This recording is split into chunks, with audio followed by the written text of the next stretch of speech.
बुद्ध का उपदेश एक बार प्रदेश में अकाल पड़ा।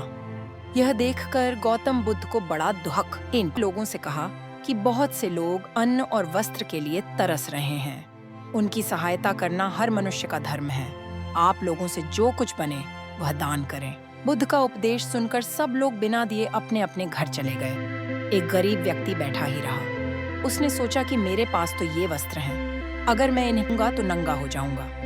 उसने फिर से सोचा कि मनुष्य बिना वस्त्र के पैदा होता है और बिना वस्त्र के ही चला जाता है। न जाने कितने साधु सन्यासी बिना वस्त्र के रहते हैं, फिर मैं बिना वस्त्र के क्यों नहीं रह सकता। उसने अपने वस्त्र उतार कर बुद्ध को दे दिए। भगवान बुद्ध ने उसे आशीर्वाद दिया।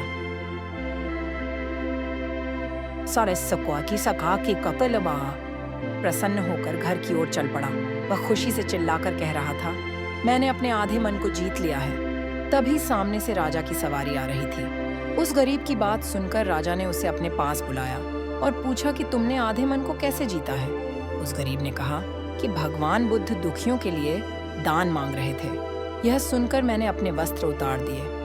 पहले तो मेरे मन ने इनकार किया, फिर मैंने उसे समझाया कि मनुष्य बिना वस्त्र के पैदा होता है और मृत्यु होने पर साथ में कुछ भी नहीं जाता। राजा उसकी बात से बड़ा प्रसन्न हुआ।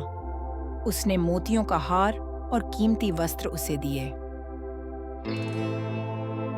उसने वह सब ले जाकर भगवान बुद्ध के चरणों में रख दिए। बुद्ध ने उसे हृदय से लगाते हुए कहा, जो दूसरों के लिए अपनाने सब कुछ दे देता है, उसकी बराबरी कोई नहीं कर सकता। दाता दाता चले गए, रह गए अब कंजूस। दान मान समझे नहीं, लड़ने को तजबूत।